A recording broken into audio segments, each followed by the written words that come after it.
Mga ka-amaze, welcome to my YouTube channel. Once again, this is Amazing Marine Vlog.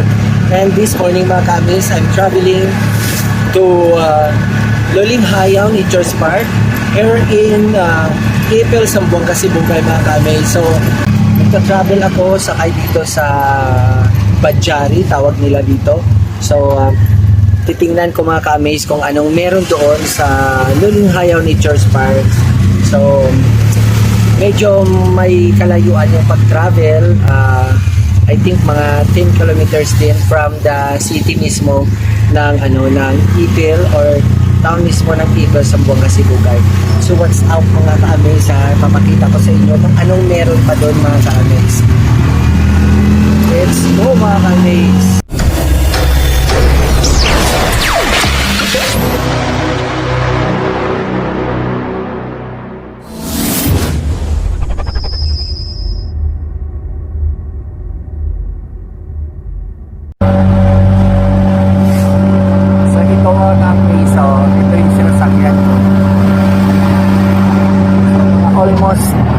Almost 10 minutes na kami ka-travel. Wala pa.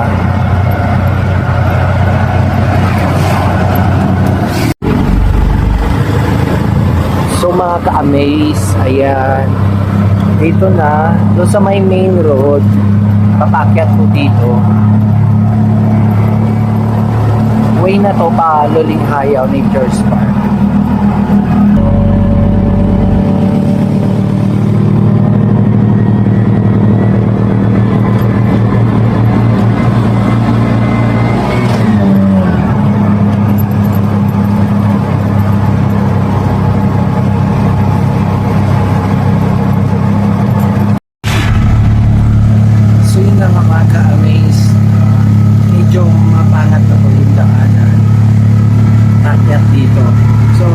Maganda mga ka-amaze kung meron ka talagang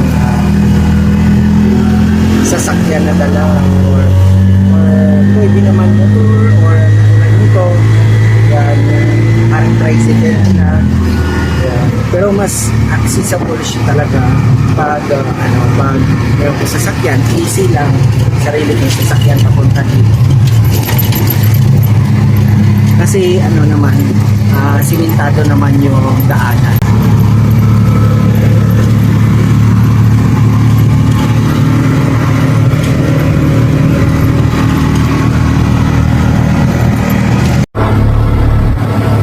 Ayan mga ka-amaze, may mga rubber tree ayan along the road. So if you notice, medyo pangat talaga yung mga daanan kasi nasa bundok na to.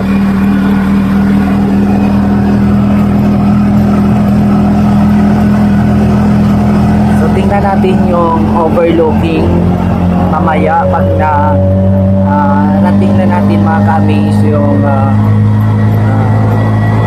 place mismo na pupuntahan natin.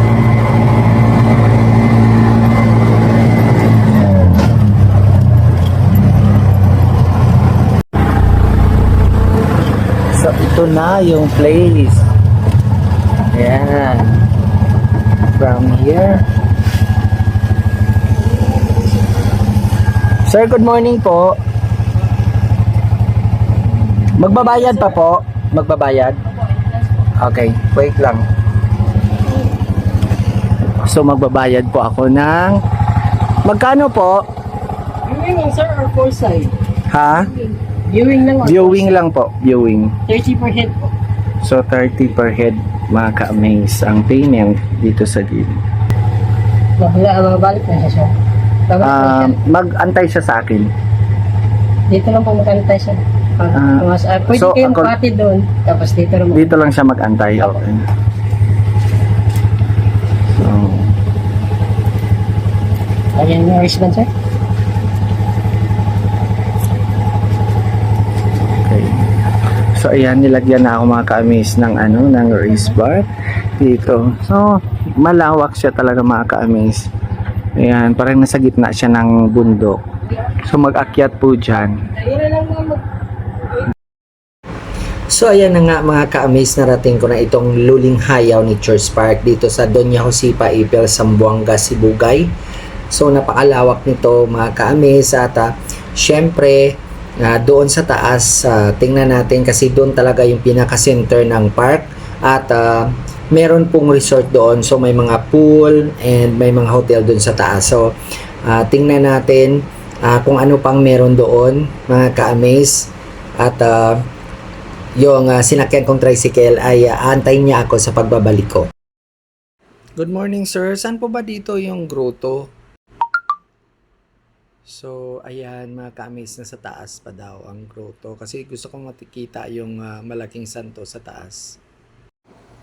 Let's go mga ka-amaze dito sa taas at titingnan natin kung ano pang meron doon kasi siguro nandun yung mga rooms na pwede nating pagstihan kung talaga mag-overnight tayo.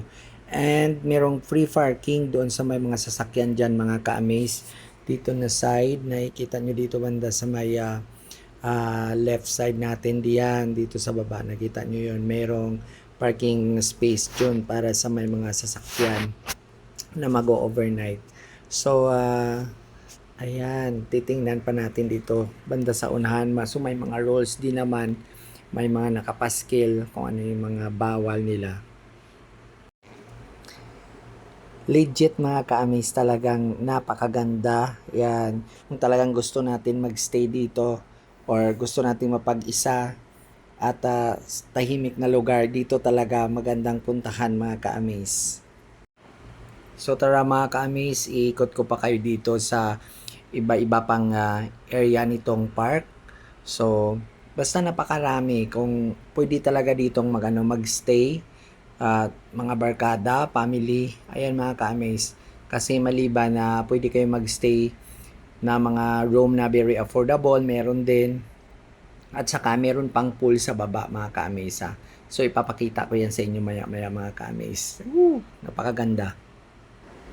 Ayan mga ka-amaze, ito naman yung kanilang grotto.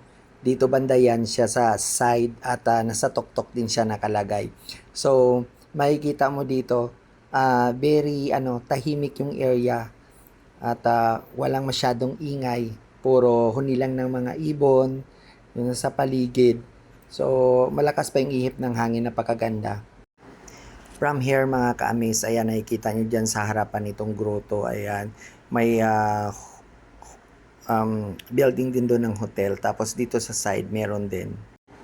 Saka hindi lang yan mga ka-amaze, pwede din dyan sa mga anniversaries and seminars kasi meron naman silang mga hall na pwede kayong i-cater. Ito pa po makikita nyo dito mga ka-amaze pag dito kayo pumunta sa Luling Hayaw Nature's Park. Ayan, very refreshing. Ayan, makikita ng inyong mga mata kasi nature na nature talaga.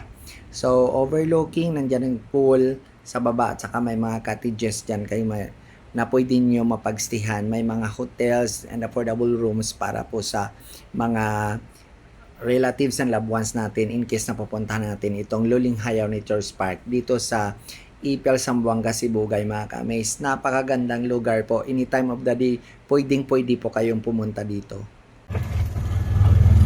So ayan mga ka-amaze, thank you! Ayan mga ka-amaze at tapos na. So, kumplito pala siya mga ka-amaze. You can stay overnight or meron naman silang hotels.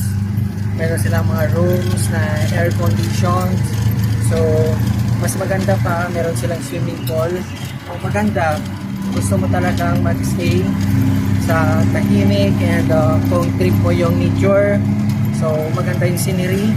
Ayan, dito sa Luling Hayaw Nature's Park. Dito sa Ipil, Zamboanga, Sibugay. So, ayan, pabalik na po ako ng bayan mga ka-amaze. Thank you sa pagsama sa akin ngayong araw mga ka-amaze. See you again next time. Well, of course, gusto ko muna magpasalamat lalong-lalo na to the owner of Roderick's Resort and Hotel.